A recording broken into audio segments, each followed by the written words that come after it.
Dear brothers and sisters in Islam, inshallah today we'll continue our talk about Syedina Luqman.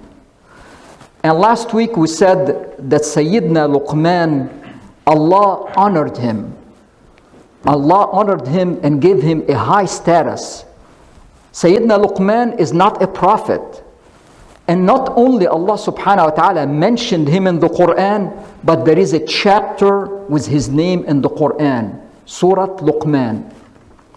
And Syedina Luqman lived at the time of Sayyidina Dawood alayhi salam, who is a prophet. And he was a slave, Syedina Luqman. He was a slave and he was freed. And then he worked as a carpenter. And then he became, under Sayyidina Dawood, he became the leading teacher of the children of Israel, Bani Israel. And then he saw his potential. He made him a judge. And then after that, he made him the head of justice of all the Bani Israel, the children of Israel. And we said that Allah subhanahu wa ta'ala told us about him that he had wisdom, hikmah. And we said wisdom is to know the truth and to be able to see in the truth the good. To see what's good in the truth, because in truth there is good and bad, and be able to see what's good and then be able to communicate to the people so they can benefit from the good in the truth. And it's important in hikmah, in wisdom, not only to know what to say, but to know when to say it, how to say it, and to who to say it.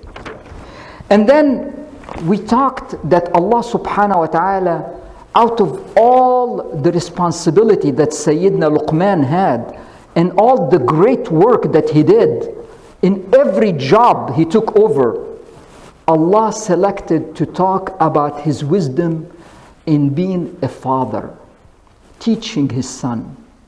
That's what Allah wanted to communicate with us, because He wanted to tell us this is the most important thing that you benefit from, and you need wisdom to deal with your children. And when Syedina Luqman started to tell his son the advice that he gave him, they were in an important order that we have to remember. The first thing that he told him was to worship none but Allah subhanahu wa ta'ala. That's number one. And that's what we need to do with our children. Number one, worship none but Allah subhanahu wa ta'ala. Number two, be kind to your parents. That's the second thing he taught his son. Be kind to your parents. And then not only he said to be kind to his parents, but he specifically told him to be kind to your mother. After he said your parents, he specified, be kind to your mother. And he put a lot of emphasis on that. And that's something important, because he told him, even if your parents put pressure on you to be kafir, to be a non-believer, put pressure on you, don't obey them, but continue to be a friend with them, be kind to them. And he used the word sahibhuma, be a friend. How many of us can say we are friends with our parents? Very few. Friends means somebody you trust. You can share with them your worries, you share with them your hopes, everything, your secrets, you share it with them. That's what he told his son. Be friends with your parents. And after that, he continued. Then he's talking about, did we think that he's talking to him only about how to be a religious person? No. He's talking to him how to be a balanced person.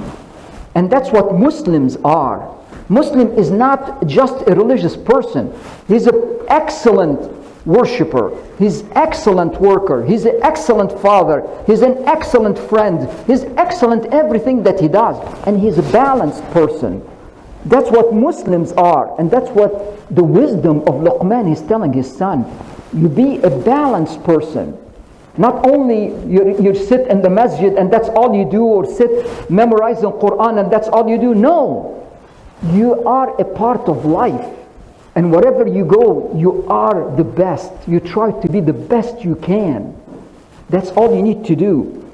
Then he continued and telling him, before he gave him the advice about how to deal with the world, he told him about how to deal with Allah subhanahu wa ta'ala and how to deal with his parents. Now before dealing with the world, he's telling him, يا بني إنها إن تك مثقال حبة من خردل فتكن في صخرة أو في السماوات أو في الأرض يأتي بها الله إن الله لطيف خبير. Oh my little son, if it is a seed the weight of a seed of mustard, and I mentioned a seed of mustard is very tiny, one of the tiny seeds. So he's telling him, if it's a seed, a weight of a seed of mustard, and it's hidden in a rock, so you cannot see it, or that seed of mustard is somewhere in the 7 heavens. Just imagine, in the 7 heavens, it's somewhere scattered, or in the middle of the earth. Allah knows about it. Allah subhanahu wa ta'ala knows about it. So he's telling him, now when you're going to deal in this life, the first rule, understand that whatever you do, Allah subhanahu wa ta'ala knows about it. Don't think that it is going to be hidden, that Allah will not know about it. Have that as a rule before you do anything in your life, and your life will be successful. So he told him, this is the first rule, the base, the foundation of living on this earth. This is the foundation. Then he continued by saying, يا بني أقم الصلاة وأمر بالمعروف وانهى عن المنكر واصبر على ما أصابك إن ذلك من عزم الأمور. Oh my little son, establish prayer. We're talking about the dunya, so why we're saying establish prayer? That's for the hereafter. No. If you are going to be dealing in this life, you need that connection with Allah.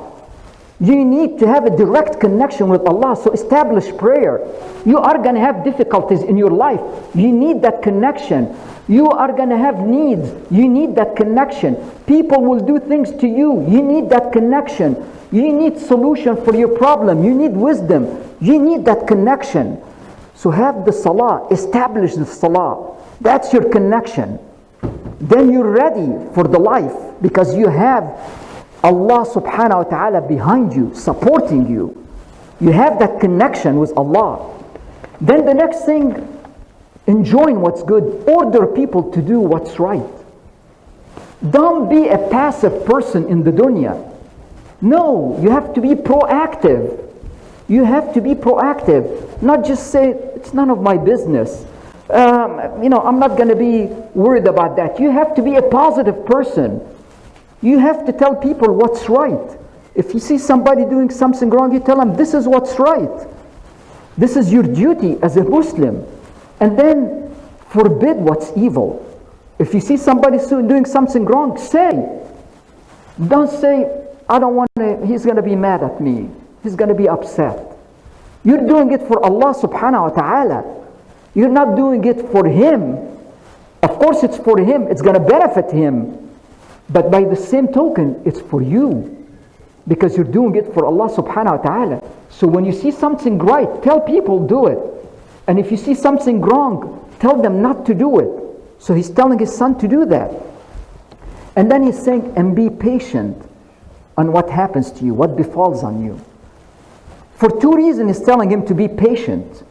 Because number one, Allah subhanahu wa ta'ala will test every human being. He tested the prophets, so he definitely will test us. So you need patience. And the second thing, if you are going to go through life telling people what's right and what's wrong, many people are not going to like it. Many people.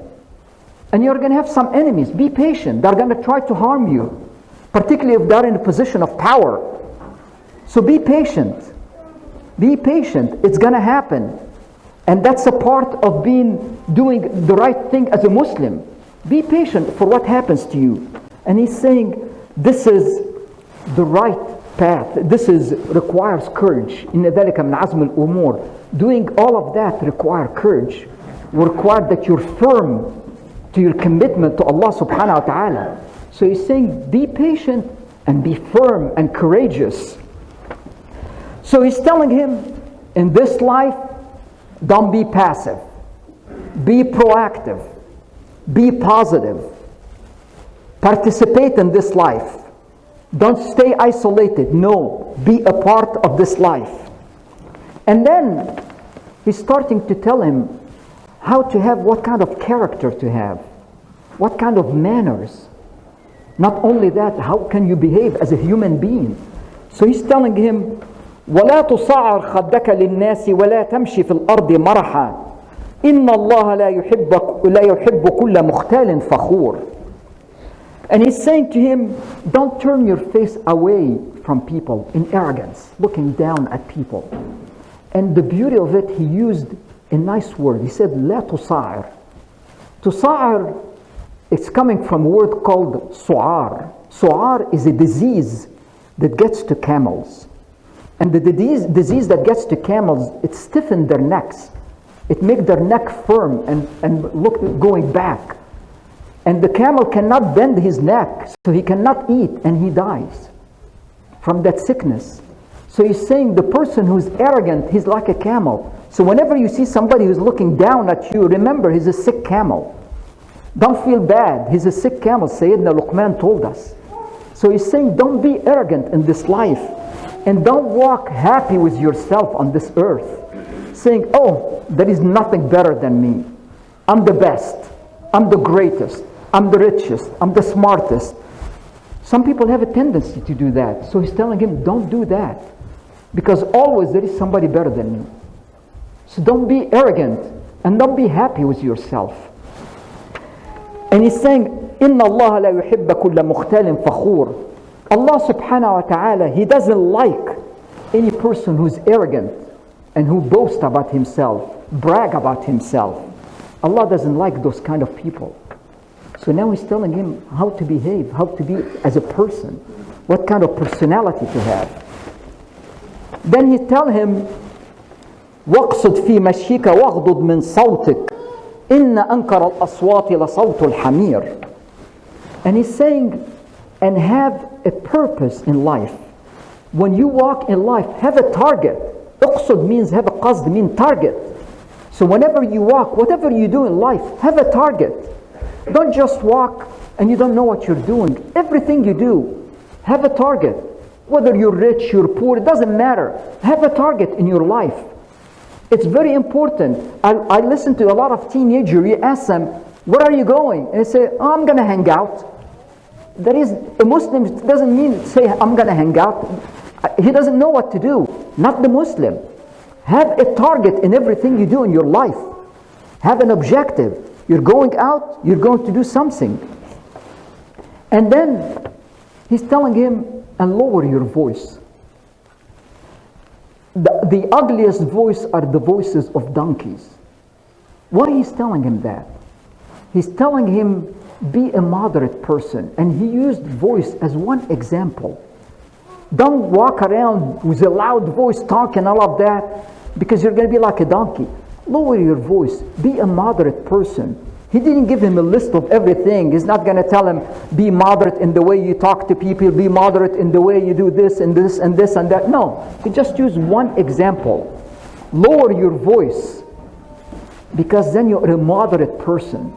Don't be an extreme person, up or down, just in between.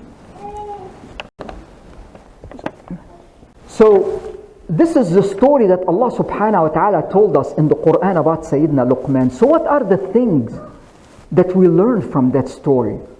The first thing he taught us is Syedina Luqman, wisdom. Every one of us would like to have wisdom. And it's not something you're born with or you don't have it. It's something you develop.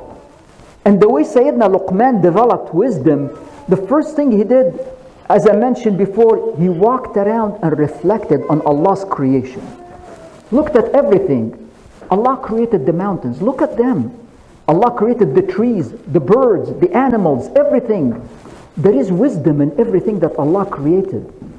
And when you reflect on those things, you look and think, what's inside here grows. Your knowledge, your brain start to expand. And that's a part of wisdom. And then Syedina Luqman, even though he was a slave, he taught himself to read. And he was reading everything. So if you want to gain wisdom, read. Not frivolous things, but read things that will benefit you.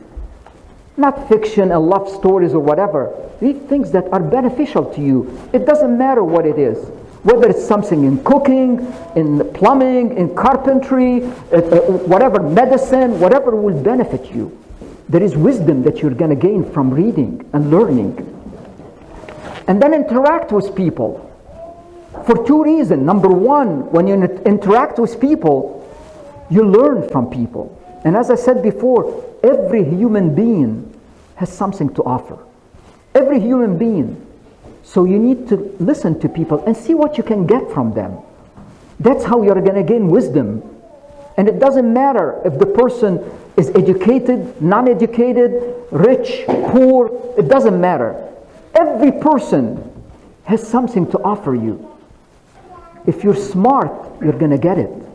If you're not and you look down at them, you're going to miss an opportunity and miss on getting wisdom. And the other reason you interact with people is if you have all the wisdom in the world and you're sitting in the desert, who cares about it? But you need to be with the people so they can benefit from your wisdom. Otherwise, Allah gave you a gift and Allah's going to ask you, what did you do with that gift? And you say, nothing. I sat in my house. I sat in the masjid. I didn't talk to people. No. Interact with people so they benefit from your wisdom as well. And the last part is silence. Listen. Don't talk too much. Some people are happy listening to themselves talking. No, that's not a part of wisdom. When you stay quiet, talk only when it's needed. Then people respect what you're saying and value what you're saying. And when you speak little, you listen more. You gain more wisdom. The other thing that we learned from the story of Syedina Luqman is what Allah, the reason that Allah mentioned him in the Quran, is our role as fathers. And it's very important. The most important role Allah is telling us for a human being is his role as a father. Not your role as a director, as a CEO, as a businessman, as whatever. That's not your most important role. Your most important role is your role as a father. That's what Allah is telling us, subhanahu wa ta'ala. And some people think that the role is bring money. And this happened in the last 50 years. In Muslim countries, it started to develop that the women, the mother, her job is to raise the children. And the father's job is to bring money. It started to develop like that. Allah is telling us that's not our role as men. Our number one role is to be father. Second, third, whatever you want, bring money, do whatever else you want. But your number one role is to raise your children on the values that Allah subhanahu wa ta'ala wants us to raise our children on. And the second thing, when you're a parent, when you're a father, you have to be a role model to your child. Do you think that Syedina Luqman, who is wise, who has wisdom, when he was talking to his son, whatever he's telling him he's not doing, he's not going to listen to him. And this is a lot of the things that we do as parents. We keep telling our children about things and we don't do them. You take your child and you tell him, don't lie. Lie is, Allah hates lying. It's haram. Don't do this. And we just all the time we're lying. You think your son will listen to you? And then he's going to grow up and people will be disappointed. My son is a liar. He always lies. He saw you. He listened to you, but he didn't listen. He watched you and he did what you did. Same thing, like some fathers, they beat their spouses. What do you think your child, when he's going to grow up, is going to do? He's going to beat his wife. And your daughter, when she's going to marry, if her husband beats her, she's not going to complain. She thinks that's normal because she saw her father beat her mother. So be a role model Talk is cheap, doesn't mean anything. Your action is what your son is watching. Do whatever you want. You want your son to learn salah? Do salah at home. You want your son not to lie? Don't lie at home. You want your son to respect his wife or whatever? Respect your wife. Your son is going to do what you do, not what you say. And Allah subhanahu wa ta'ala tells us in the Quran, يا أيها الذين آمنوا لما تقولون ما لا تفعلون كبر مقتا عند الله أن تقولوا ما لا تفعلون. O you who believe, why are you saying what you do not do? Allah hates that you say what you don't do. So the same thing, don't tell your child anything you don't do. He's not going to hear it. He's going to ignore it. So show him, be a role model at home. And this applies to the father and to the mother, both of them. And Syedina Umar and Syedina Ali radiallahu anhuma, both of them, at the time of Syedina Umar when he was ruling the Muslim nation, Syedina Umar and Ali were sitting in the masjid, and a huge caravan, they just conquered Persia, and a huge caravan was coming bringing all the treasures of the king of Persia, Kisra, and a huge caravan, and they piled them in the masjid of the Prophet ﷺ. Huge, gold, silver, silk, you name it, everything that you can think of was sitting in the masjid. And Sayyidina Umar was looking fascinated, and then he saw a tiny precious stone, a little one. So he held it in his hand and looked at it, and he said, people who deliver this to us without taking anything must be honest people. So look at the wisdom of Sayyidina Ali. He answered them, he said, you were honest, so they were honest. And if you were dishonest, they will be dishonest. So he's telling us the same thing. You are the role model. Whatever you do is going to happen. And it's the same thing, not only at home, it's in the company, it's on the street, it's in your friends, everything. Everybody copy what they see, not what they hear. And then the other thing that Syedina Luqman taught us, children needs love. Give them love. Every advice he was giving his son, he's saying, oh my little son. Showing love and kindness. Show them love. Talk to them and love them. Not only by saying, oh, he knows I love him. No, tell him. Tell him. He wants to hear it from you. Not only your action, but talk as well. Tell him, I love you, my son. Tell him that. And then, when you tell him that, you're trying, your goal in giving him advice is to talk to his brain. But you know what? The door to his brain is his heart. The door to your son's brain is his heart. If you make him feel that you love him, he's going to open his heart and he's going to listen to you. And then whatever you're telling him is going to stay there and he will never forget it. And be their friend. Listen to them. Listen to them. Be their friend. They are looking to their friend. They listen to their friend. If you're not their friend, somebody else outside is going to be their friend and they're going to listen to him. So be their friends and know what to say. Some people, when they see their son, every time they see him, they have something negative to tell him. You're a failure. There is no hope. You can't do that.